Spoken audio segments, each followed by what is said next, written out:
नमस्कार साथियों, सार्थक पहल बदलाव हमसे में पुनः एक बार आप लोगों का स्वागत है। और आज हम सार्थक पहल के माध्यम से लेके आए हैं सम्राट अकबर, मुगल बादशाह अकबर। इससे जो पिछला वाला वीडियो था उसमें हमने पढ़ा अकबर का जन्म कब हुआ था, कहाँ हुआ था, किन परिस्थितियों में हुआ था। तो अकबर के जन्म के बारे में पढ़ा अपन ने 15 अक्टूबर 1542 अमरकोट के राजा राणा वीरसाल के महल में। और उस समय हुआ था जब उनके जो पिताजी हैं बादशाह हुमायूं निर्वासित जीवन व्यतीत कर रहे थे, इन परिस्थितियों में उनका जन्म हुआ। ये भी पढ़ा कि 9 वर्ष की उम्र में इन्हें गजनी का सूबेदार बना दिया गया था और उनका जो संरक्षक था वो मुनीम खान, उनका संरक्षक जो नियुक्त किया था वो मुनीम खान को नियुक्त किया था। लेकिन हमने ये भी पढ़ा कि 1555 ईस्वी का जो मच्छीवाड़ा का युद्ध हुआ था और उसमें जो हुमायूं है वो विजय हुआ और भारत की सत्ता भी उसे प्राप्त होने लगी। तो अकबर उसके साथ में आ गया।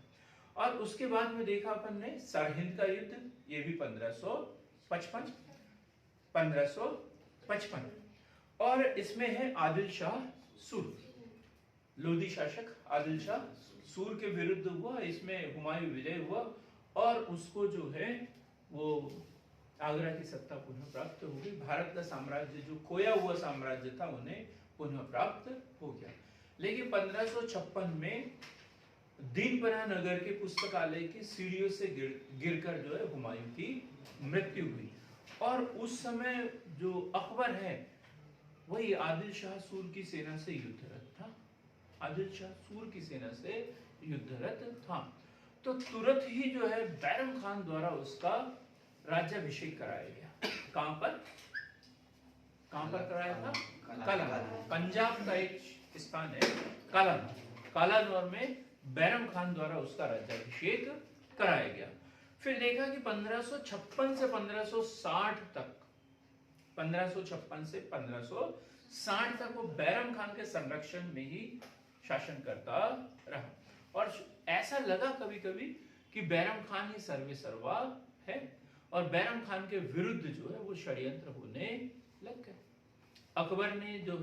अकबर को जब ऐसा लगा कि कई बार जो है बैरम खान उसकी अनदेखी कर देता है, तो अकबर और बैरम खान के बीच में 1560 में एक युद्ध हुआ, तिलवाड़ा का युद्ध। और उसमें बैरम खान पराजित हुआ। तब अकबर ने उसके सामने तीन ऑप्शन रखे, 3 विकल्प रखे कि आप ये बन जाओ। कहां की सूबेदारी सौंपी थी उसे? चंदेरी और कालपे की सूबेदारी ले लो, या गुप्त सलाहकार बन जाओ, या तीसरी शर्त तुम मक्का की यात्रा पर चले जाओ। बैरम खान ने तीसरा विकल्प अपने लिए सही समझा और उसने मक्का की यात्रा की बात की। लेकिन 1561 में जब वो मक्का की यात्रा पर निकला तो कौन सा? गुजरात के पाटन के पास में वीर सिंह बुंदेला, मुबारक खान द्वारा उसकी हत्या कर दी गई। कि ये मुबारक खान वही है जिसने 1555 के मच्छीवाड़ा के युद्ध में, मतलब जिसके पिता की इसके द्वारा हत्या कर दी गई। तो अपने पिता का बदला लेने के लिए वो बैरम खान का वहां इंतजार ही कर रहा था। और अकबर ने फिर उसकी विधवा सलीमा बेगम से विवाह किया, उसके पुत्र को अपना नाम दिया और उसके पुत्र जो है बाद में अब्दुल रहीम खान खाना के नाम से प्रसिद्ध हुए। फिर हमने अत का खेल पढ़ा था, अत का खेल या पेटीकोट शासन या पर्दा शासन। ये है 1560 से 1562। जब अकबर बैरम खान के गुट से तो आजाद हो गया और तब जो है वो जो अत का खेल है इसमें महामनगा, जीजीअनगा, आदम खान, ये लोग जो है बैरम खान के विरुद्ध षड्यंत्र करते थे। उसको रास्ते से हटा दिया और अब इनका नियंत्रण हो गया अकबर के ऊपर। और हर आदेश जो है वो गृह मंत्रालय से होते हुए जाता था, इनके निर्देशों के अनुसार ही होता था। लेकिन जब अकबर को समझ में आया तो धीरे धीरे उसने इससे भी बाहर वो निकल गया। तो 1560 से 1562 का जो शासन कहलाता है अकबर का, उसे पेटीकोट शासन कहते हैं। और ये जो खेल, ये जो गुट बना हुआ था उसे क्या बोलते हैं? अत का गुट, अत का गुट कहते हैं। अब हम देखेंगे औरंगजेब का साम्राज्य विस्तार, सॉरी है ना, अकबर का साम्राज्य विस्तार। साम्राज्य विस्तार कई बार क्वेश्चन पूछे जाते हैं। अकबर का पहला अभियान कौन सा था, अकबर का सबसे अंतिम अभियान कौन सा था, ये ढेर सारी बातें इसके विषय में पूछी जाती है। तो उसका पहला अभियान 1561 और वो है मालवा विजय। मालवा विजय, मालवा विजय। बैरम खान की मृत्यु के पश्चात प्रथम युद्ध। और अपन ने पढ़ा हुमायूं के समय गुजरात का शासक कौन था? बहादुर शाह। और मालवा में कौन सा शासक? बाज बहादुर। यहाँ का शासक कौन था? मालवा का शासक बाज बहादुर। कैसा था ये? बड़ा संगीत प्रेमी। कैसा शासक था ये? संगीत प्रेमी। और इसकी पत्नी का नाम रानी रूपमती। रानी रूपमती, रानी रूपमती। इन दोनों की जो समाधि है वो उज्जैन में है अभी भी। कहां पर? उज्जैन में। तो आदम खान को यहां पे भेजा था इनके विरुद्ध। किसको? आदम खान को। और जब उसने विजय प्राप्त की, क्या हुआ? बाज बहादुर को बंदी बना लिया गया। और बंदी तो बनाया उसे, लेकिन रानी रूपमती ने जहर खाकर आत्महत्या कर ली। रानी रूपमती ने जहर खाकर आत्महत्या कर ली। जब हम मध्य प्रदेश का इतिहास पढ़ेंगे तब इसको डिटेल में पढ़ेंगे, पर बाज बहादुर को। ठीक है, अभी हम उतना ही पढ़ते हैं जितना हमारे लिए अभी जरूरी है। जहर खाकर आत्महत्या कर ली और आदम खान को सूबेदार बना दिया। फिर यहाँ का सूबेदार बनाया, क्योंकि उसी के नेतृत्व में युद्ध जीता था, इसलिए उसी को यहाँ का सूबेदार बना दिया गया। और एक उसका साथी आदम खान का पीर मोहम्मद। पीर मोहम्मद। और आदम खान और पीर मोहम्मद दोनों अत्याचारी। और जनता ने जो है इनको अपदस्थ करके बाज बहादुर द्वारा पुनः विजय प्राप्त कर ली गई। अत्याचारों से त्रस्त जनता। और बाज बहादुर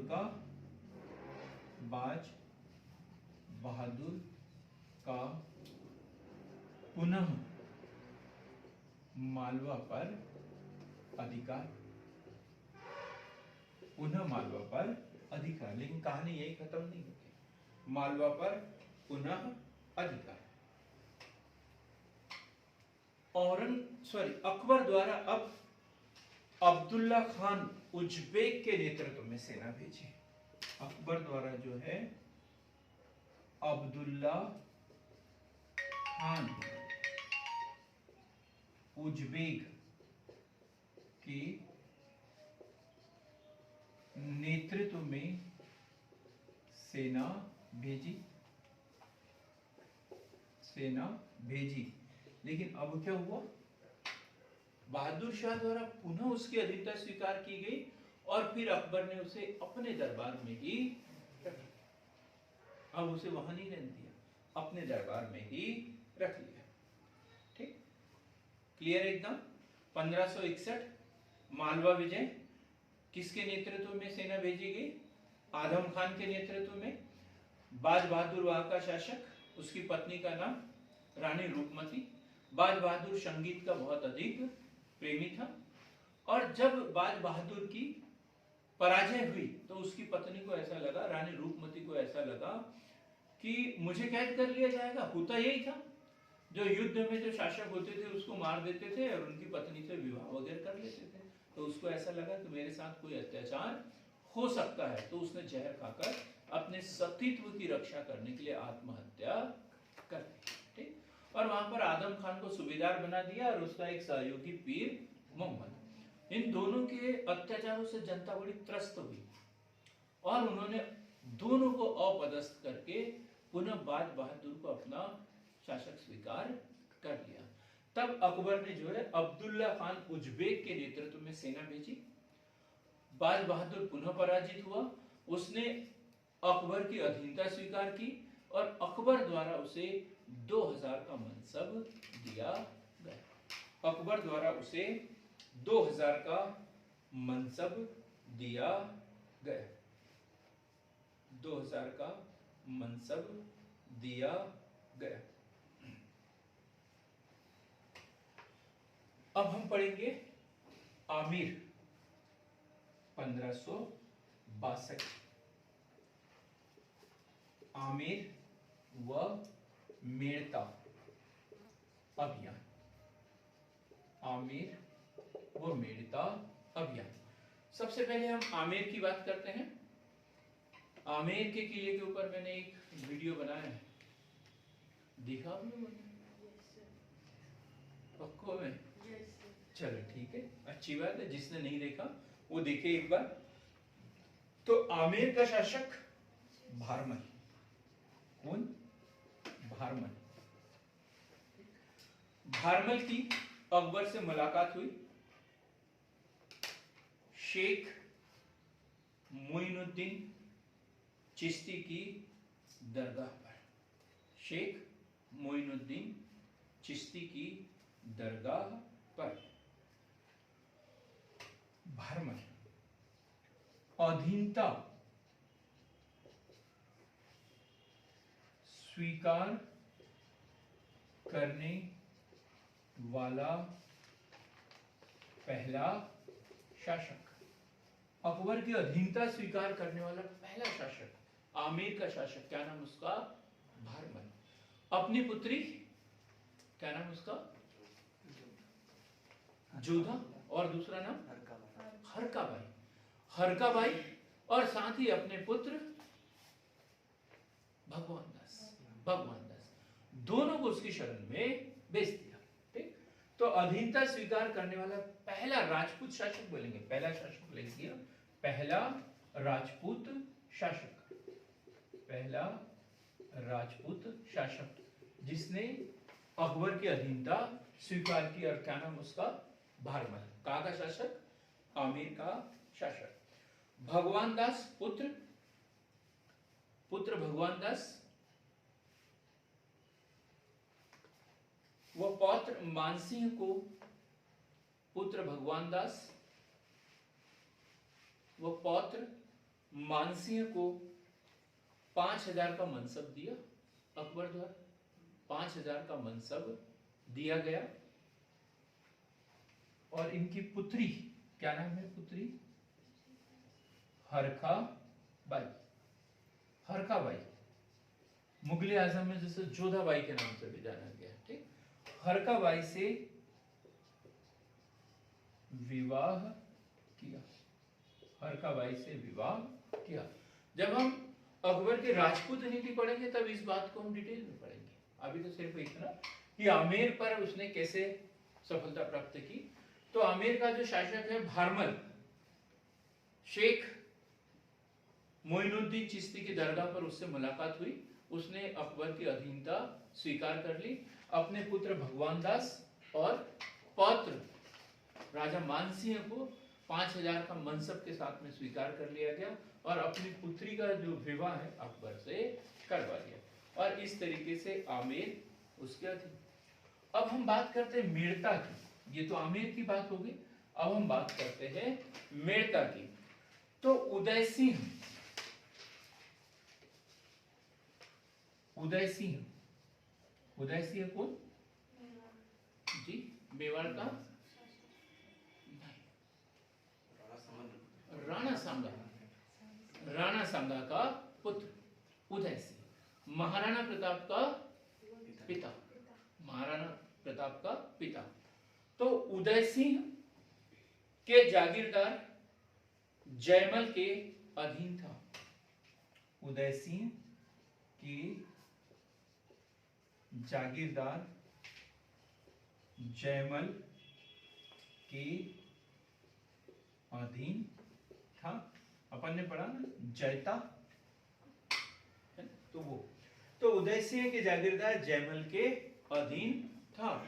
और ये इनका परिवार तो चित्तौड़गढ़ में शासन करता था। और हम कहाँ की बात कर रहे हैं? मेड़ता की। तो यहाँ पर जो है इनका युद्ध हुआ और ये पराजित हो गया, अकबर का उस पर अधिकार हो गया। ये घटना भी कब की है? 1562। तो सबसे पहले मालवा पे अधिकार किया 1561 में, और फिर आमेर और मेड़ता दोनों को एक साथ में, और दोनों राजपूत राज्य थे, दोनों के ऊपर उसने अधिकार कर लिया। क्लियर हो गया यहाँ पे मेड़ता अभियान।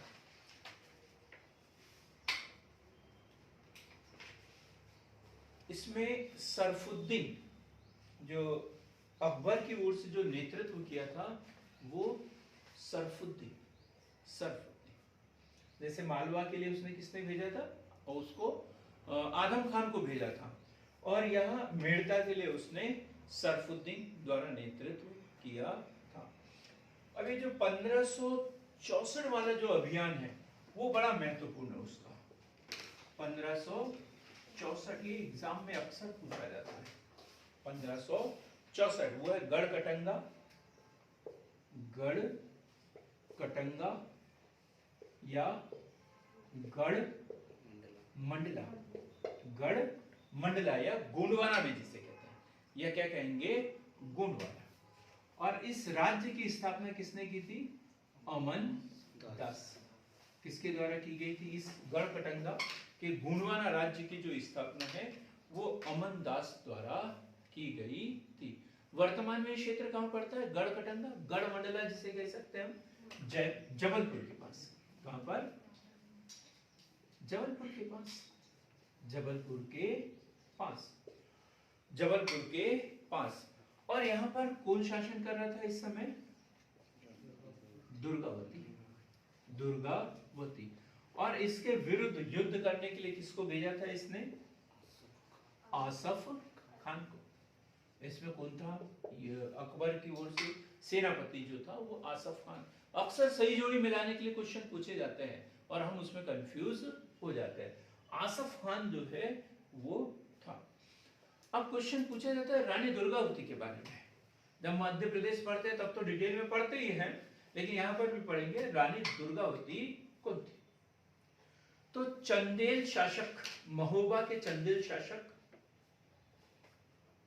कीर्तिमान की पुत्री,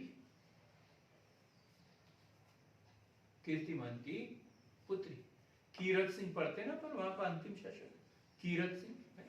तो कीर्तिमान की पुत्री। और इनका विवाह किससे हुआ? गढ़ मंडला के शासक दलपत शाह से। विवाह किससे हुआ था इसका? दलपत शाह से। तो सेम इनकी जो कहानी है रानी दुर्गावती की, वो है झांसी की रानी लक्ष्मीबाई की तरह। तो इनके पति की मृत्यु होने के बाद में इनका अल्पायु पुत्र, और उसका नाम था कुंवर वीर नारायण शाह। तो रानी दुर्गावती स्वयं साम्राज्य नहीं बनी थी, कुंवर वीर नारायण शाह की संरक्षिका के रूप में वो शासन करती थी। तो क्लियर हो गया इसमें। रानी दुर्गावती पराजित हुई और वहां पर भी अकबर का अधिकार हो गया। तो अपन ने पढ़ा गढ़कटंगा, गढ़ मंडला या गोंडवाना, जो मध्य प्रदेश में जबलपुर के आसपास का क्षेत्र। 1564 में यहाँ पर दुर्गावती जो है कुंवर वीर नारायण सिंह के संरक्षिका के रूप में शासन कर रही थी, और अकबर द्वारा जो है यहाँ पर आसफ खान को भेजा गया। क्लियर यहाँ तक? अब हम पढ़ेंगे मेवाड़ विजय।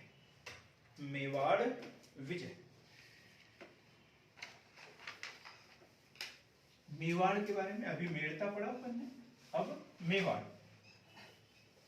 पहला अभियान पढ़ा मतलब अभी तक अकबर का जो 1560 से 1556 से 1560 तक जो था वो बैरम खान के नेतृत्व में युद्ध लड़े जाते थे। लेकिन उसकी मृत्यु के बाद अकबर का जो पहला अभियान था वो कौन सा था? मालवा अभियान 1561 और ये गोंडवाना वाला अभियान 1564। अब हम पढ़ेंगे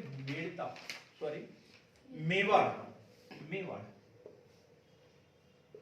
मेवाड़ अभियान, और ये है 1567 68 1567 68। उदय सिंह कुंवर उदय सिंह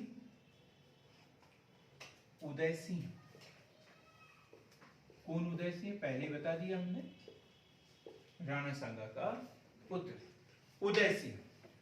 मुगलों को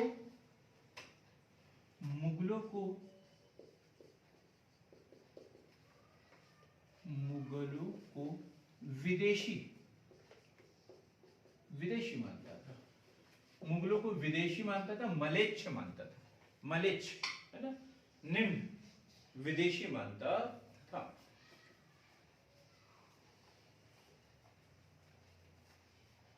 और कारण क्या है उसका विदेशी निम्न कुल का मानने का?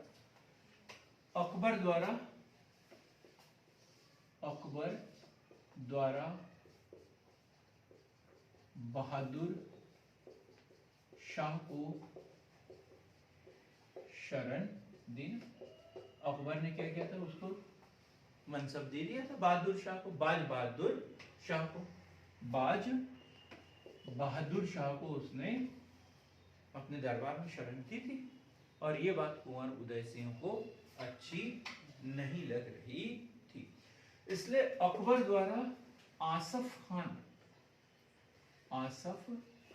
खान के नेतृत्व में सेना भेजी। किसके नेतृत्व में? आसफ खान के नेतृत्व में सेना भेजी। बस यही युद्ध है और कुछ नहीं। मतलब संजय कुमार शेविंग की तो स्मार्ट लग रहा है। तो कुंवर उदय सिंह वहां से भाग जंगलों में जाके छिप गए। तो इतिहास में जितना नाम सम्मान से महाराणा प्रताप का लिया जाता है उतना ही अपमान से इनका नाम लिया जाता है कि बहुत अच्छा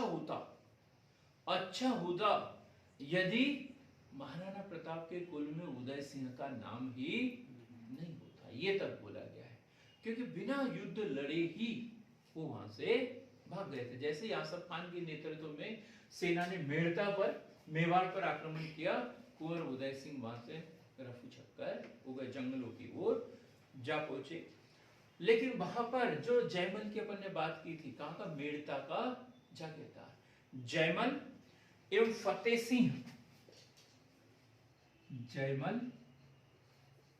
एवं फतेह सिंह द्वारा किले की रक्षा के लिए जी तोड़ संघर्ष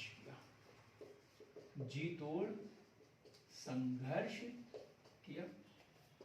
कर भी कह सकते हैं, जी तोड़ संघर्ष किया। आगरा के किले के मुख्य द्वार पर इनकी मूर्तियां आज भी स्थापित है। किसकी? जयमल और फतेह सिंह की, उदय सिंह की नहीं, जयमल और फतेह सिंह। कर्नल टॉड ने लिखा है, इन्वर्टेड कॉमा में लिखना, कर्नल टॉड ने जो लिखा है, कर्नल टॉड क्या लिखा है इन्होंने? ऐसे इन्वर्टेड कॉमा में लिखना। मेवाड़ के लिए मेवाड़ के लिए यह कितना अच्छा होता, यह कितना अच्छा होता यदि, ये लाइट बंद करो, यदि वहां के इतिहास में, वहां के इतिहास में राजाओं की सूची में उदय सिंह का नाम, उदय सिंह का नाम कभी अंकित न करता, कभी अंकित न करता। क्योंकि पहले विरोध तो कर रहे थे, लेकिन जैसे ही आसफ खान की सेना वहां पहुंची वो जंगलों की ओर जाकर छुप गए। और जबकि उन्हीं के जो सरदार थे जय सिंह और जयमल और फतेह सिंह, उन्होंने अपनी जान की बाजी लगा दी, जबकि सम्राट को उनके साथ में होना चाहिए था, लेकिन ऐसा नहीं। क्लियर हो गया? ये कौन सी विजय है? मेवाड़ विजय 1567-68। उदय सिंह मुगलों को विदेशी मानते थे, उनको मलच्छ मानते थे और उसका विरोध करते थे। विरोध करने का भी कारण था कि अकबर द्वारा बाज बहादुर शाह को शरण दी थी, उसे अपना मनसबदार नियुक्त किया था। 2000 का मनसब दिया था। कितने का? 2000। अब इस कारण अकबर द्वारा जो है आसफ खान के नेतृत्व में मेवाड़ पर अधिकार करने के लिए सेना भेजी, और यह सेना देखकर जो कुंवर उदय सिंह है वो पहाड़ों की ओर सुरक्षित चला गया। किला जो है 2 सरदारों के हाथों सौंप के गया था, और वो 2 सरदार थे जयमल और फतेह सिंह। दोनों ने किले की रक्षा करने के लिए अपने जान की बाजी लगा दी, और आगरा के किले के सामने आज भी इन दोनों की मूर्तियां विद्यमान है। कर्नल टॉड ने यहां तक बोला है, कितना अच्छा होता मेवाड़ के इतिहास में यदि इसका नाम ही नहीं लिखा होता। क्लियर एकदम? अब हम पढ़ेंगे रणथंभौर विजय, रणथंभौर विजय, रणथंभौर विजय। और ये घटना है 1569, 1569 रणथंभौर विजय। और वहां का शासक था, रणथंभौर का शासक सुरजनहाड़ा, सुरजनहाड़ा, सुरजनहाड़ा। ठीक। अब हम पढ़ेंगे गुजरात अभियान। इससे संबंधित भी क्वेश्चन पूछा जाता है। गुजरात अभियान, 2 अभियान हुए हैं यहाँ पे, 1572 और एक है 1573, 1572 और 1573। हुमायूं के समय वहां का शासक कौन था? बहादुर शाह, बहादुर शाह। और इस समय वहां का शासक है मुजफ्फर शाह, मुजफ्फर शाह द्वितीय, मुजफ्फर शाह द्वितीय। किस युद्ध के दौरान या किस अभियान के दौरान अकबर द्वारा सर्वप्रथम समुद्र देखा था? किस अभियान के दौरान? गुजरात अभियान के दौरान उसने पहली बार समुद्र के दर्शन किए थे, पहली बार उसने समुद्र देखा था। क्लियर है एकदम? क्वेश्चन बनता है प्री के लिए, अकबर द्वारा कब समुद्र को गया था? तो गुजरात के दौरान, या सन पूछे तो सन भी याद होना चाहिए, 1572। और क्या कारण था इसके ऊपर आक्रमण करने का? ये तो मेंस का क्वेश्चन है, क्या कारण रहा होगा? तो उस समय व्यापारिक दृष्टिकोण, कोई गुजरात से ही तो व्यापार होगा, और पहले सब बंबई, गुजरात, महाराष्ट्र सब एक ही प्रांत में थे, तो यही जाना था उसे, यही से व्यापार होता था। ठीक। और दूसरा, एक तो व्यापारिक दृष्टिकोण से महत्वपूर्ण था गुजरात, और दूसरा, हाँ, उसने बैरम खान को कहां भेजा था? मक्का, मक्का भेजा था। तो मक्का जाने का रास्ता यहीं से था, और किसी को भेजना हो तो फिर कहां से भेजेंगे? ठीक। तो मक्का जाने का रास्ता यहीं से था। दूसरा कारण क्या था? मक्का जाने का रास्ता यहीं से था।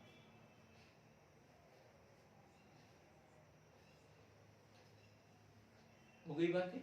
दो कारण पढ़े अपन ने, एक तो व्यापारिक दृष्टिकोण, व्यापारिक दृष्टिकोण, और दूसरा मक्का जाने का रास्ता। अब विशेषताएं देखें इस अभियान की, तो दो बातें हमें पढ़ना है इसमें। एक तो हमने देखा कि उसने पहली बार समुद्र दर्शन किया था, पहली बार समुद्र दर्शन। और क्या ये व्यापारिक दृष्टिकोण से महत्वपूर्ण है। और हम कब की बात कर रहे हैं, 1572 की।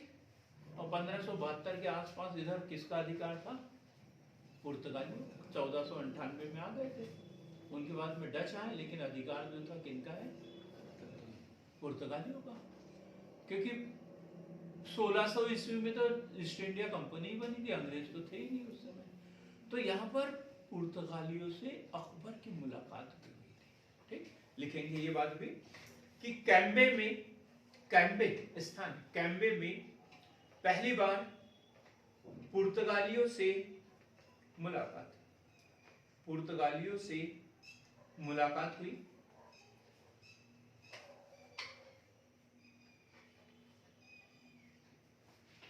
मिर्जा अजीज कोका को सूबेदार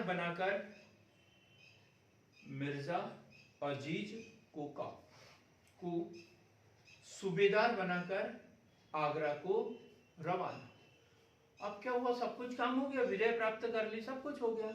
अब वहां की स्थायी व्यवस्था के लिए मिर्जा कोका को गुजरात का सूबेदार बना दिया, और उसको लगा कि अब मेरा काम खत्म। और कहां चले गए वो, आगरा।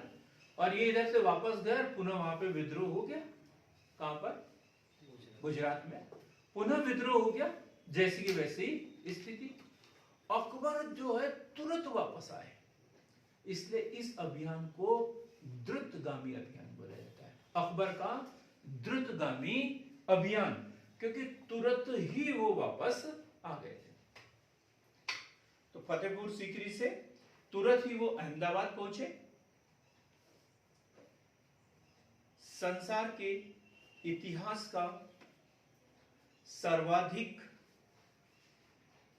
द्रुतगामी आक्रमण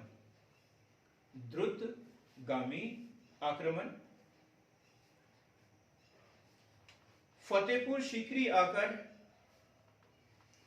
बुलंद दरवाजे का निर्माण। फतेहपुर सीकरी आकर बुलंद दरवाजे का निर्माण किया। ये क्वेश्चन बनता है कि जो फतेहपुर सीकरी में स्थित बुलंद दरवाजा है, किस विजय की याद में बनाया था, तो गुजरात विजय के उपलक्ष्य में। गुजरात विजय के उपलक्ष्य में 1573 ईस्वी में अकबर द्वारा बुलंद दरवाजा बनाया गया है।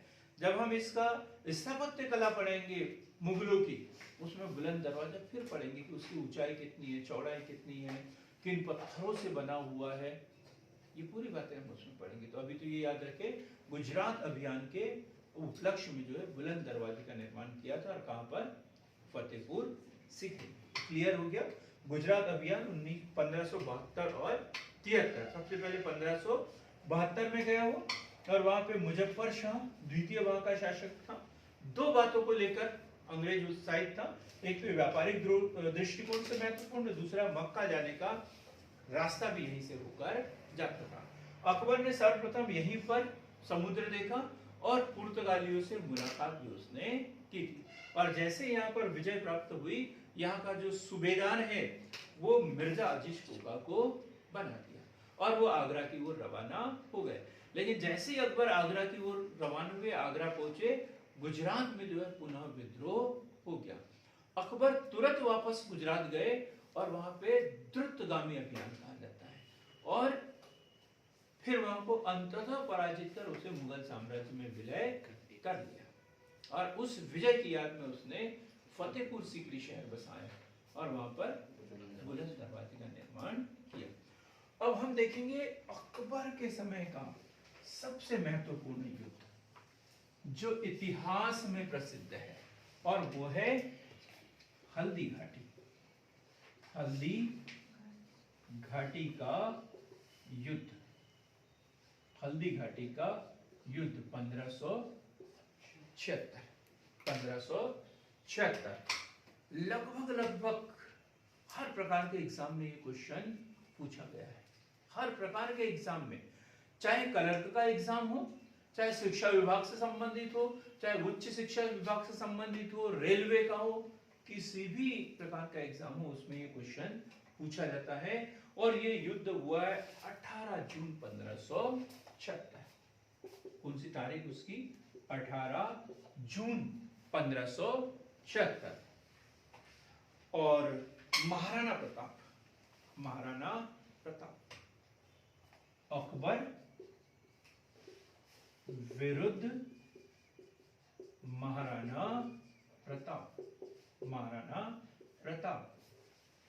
लेकिन देखो क्या बोलते हैं इसे, नियति बोलते हैं इसे, कि अकबर का जो सेनापति है वो है मानसिंह। अकबर का सेनापति मानसिंह और महाराणा प्रताप का सेनापति है, हकीम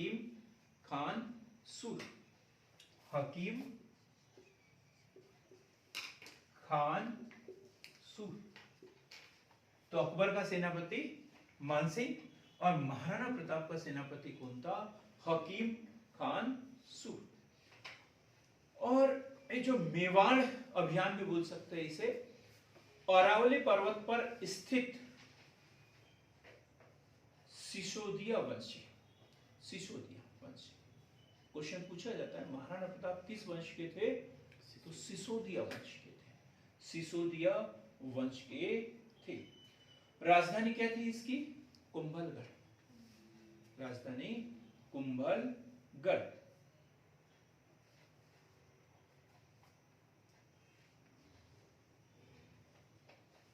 अब क्या हुआ?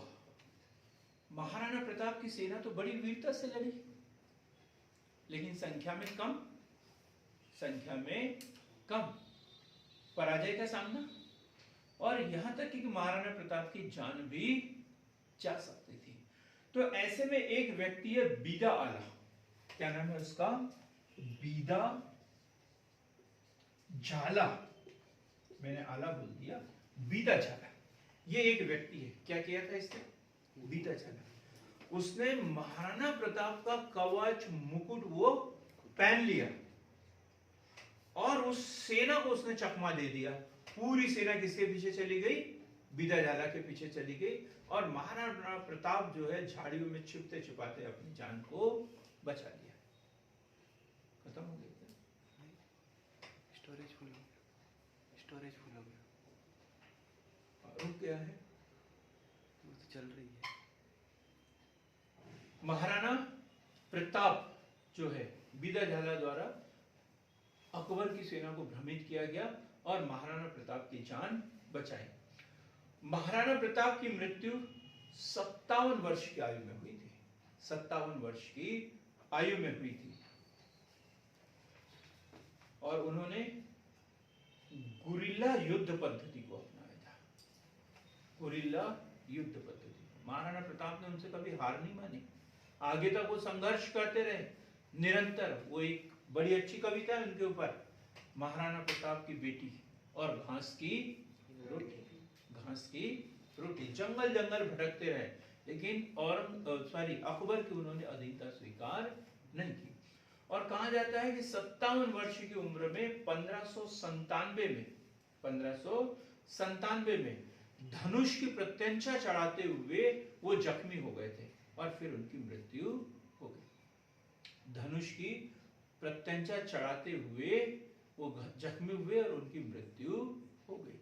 कहा जाता है कि मृत्यु से पहले उसने अपना पूरा साम्राज्य लगभग अकबर से प्राप्त कर लिया था।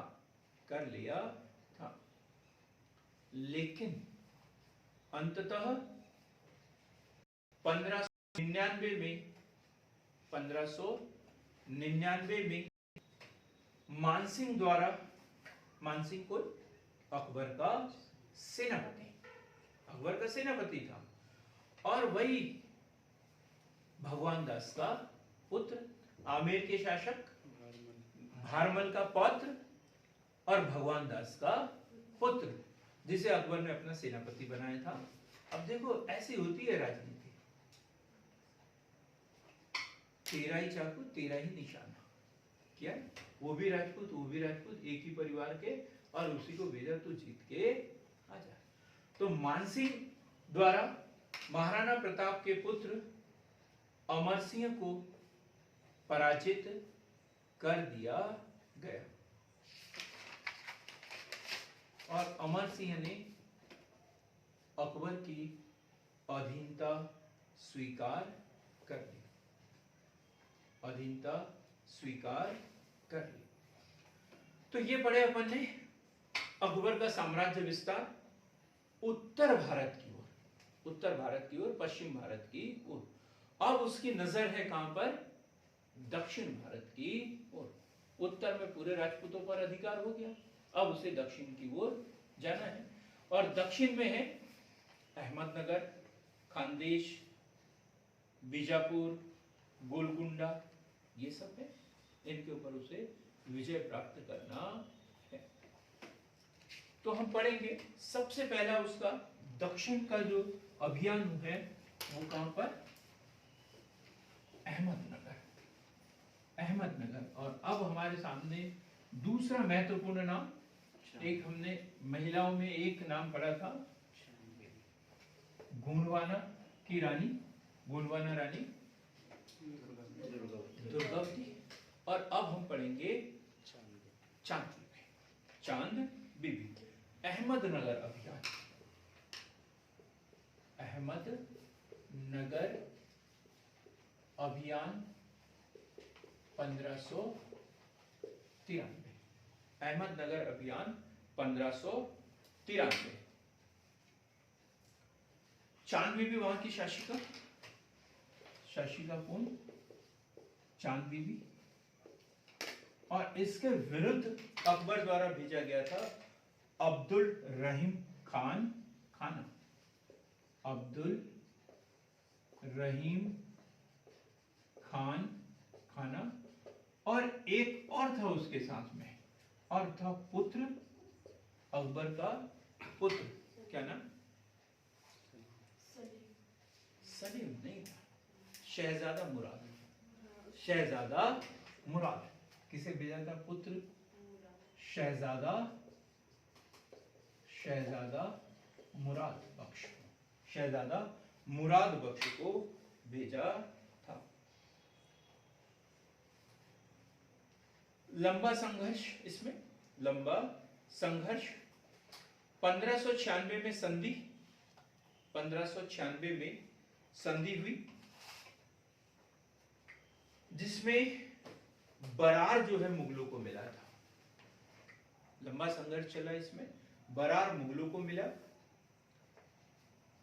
1597 में पुनः विद्रोह हुआ और इस युद्ध में चांद बीबी की हत्या कर दी गई। 1597 में चांद बीबी की हत्या कर दी गई और उसके पुत्र को बंदी बना लिया गया, उसके पुत्र को बंदी बना लिया गया। और पुत्र का नाम भी बताएंगे हम। बस हमने एक कहानी देखी अहमदनगर के ऊपर, है ना। और ये संघर्ष चला 1593 से कब तक? 1600 तक। 1593 से